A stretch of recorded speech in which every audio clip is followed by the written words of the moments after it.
किसी से मत मांगो, इस संसार में किसी से। ये बात पकड़ लो, बात पकड़ लो। जग जाची को ना, मेरी बात मान लो, कोई तुम्हारी बात पूरी नहीं कर सकता। किसी से संसार में कभी किसी से मत मांगना।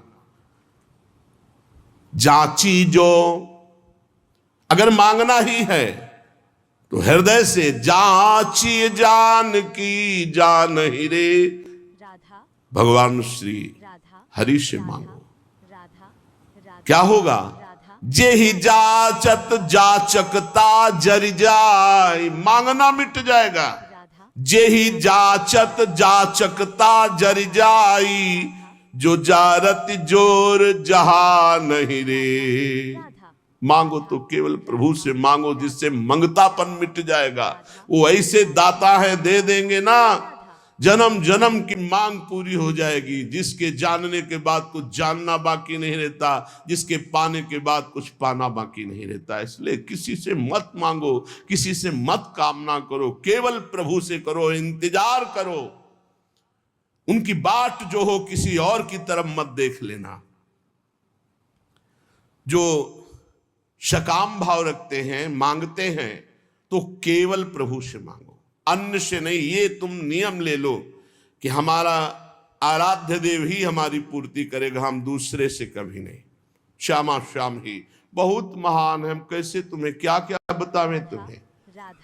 उनकी कृपा, केवल उनकी कृपा, केवल उनकी कृपा का आश्रय।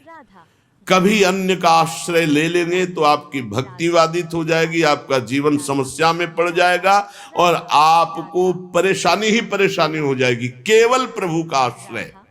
सकामता है, माना भी आप निष्काम नहीं हुए तो प्रभु पर निर्भर हो जाओ, वही पूर्ण करेंगे। वो कामना भी पूर्ण कर देंगे और आपका कल्याण भी कर देंगे। ऐसा स्वभाव है हमारे स्वामी का। पत्नी के लिए आराधना भगवान श्री हरि की कर रहे हैं, तो पत्नी भी मिली तो आदि सम्राट महाराज मनु की पुत्री महान देवी देवहूति जी, और भगवान अपनी तरफ से बोले कि मैं पुत्र बन करके आऊंगा, और कपिल भगवान के रूप में आके सांख्य शास्त्र का उपदेश करके करदम जी को परम पद में आरूढ़ किया।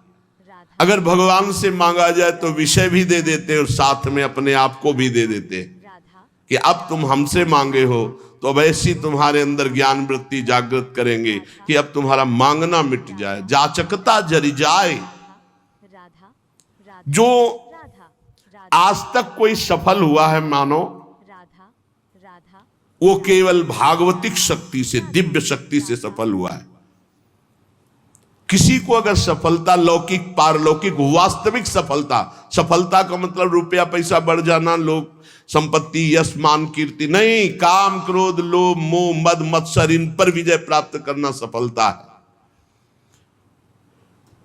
और तुम लाखों उपाय कर लो, इन पर विजय प्राप्त नहीं कर सकते। इन पर जो सफलता प्राप्त करना है वो केवल भगवान की शक्ति से होता है। भगवान के एक संकल्प मात्र से अनंत ब्रह्मांड प्रकट हो गए। वो भगवान तुम्हारे लिए क्या नहीं कर सकते। तुम अन्य आश्रय, अन्य कामना ना करो, केवल भगवान का आश्रय लेकर भगवान से भगवान की कामना करो, निहाल हो जाओगे। अगर द्रौपदी जी अन्य आश्रय न लेकर के पहले ही भगवान को आर्तभाव से पुकार देती तो समस्या इतनी नहीं बढ़ पाती। समस्या आई तो बहुत जगह मन फैला द्रौपदी जी का। पति हैं, भीष्म जी आदि हैं, हम बड़े बड़े बुजुर्ग जन हैं, भला ऐसा कैसे होने देंगे। और जब कोई नहीं रोका तो अपनी भुजा, अपना दांत का बल, यही सब बातें हमें भगवान से दूरी बनाए हुए हैं, समय की दूरी बनाए हुए। और जहां उन्होंने सब आश्रय छोड़ा और एकमात्र भगवान को पुकारा तो भगवान वस्त्रावतार हो गया। ये केवल कथा सुनाने और पढ़ने की विषय, सुनने का पढ़ने का विषय नहीं, ये जीवन में उतारने का है कि चाहे विपत्ति हो, चाहे कामना हो, कैसी भी परिस्थिति, सीधा श्री भगवान से। सीधा श्री भगवान से आर्त भाव से अन्य आश्रय छोड़कर पुकारे तो हमारे जीवन का बहुत बहुत आनंदमय परिवर्तन हो जाएगा। यदि हम साधारण जीवन अपनाए तो असाधारण विचार हमारे सुरक्षित हो जाएंगे भजन के लिए। यह तो सच्ची बात है। विलासिता का स्वयं का जीवन नहीं होना चाहिए।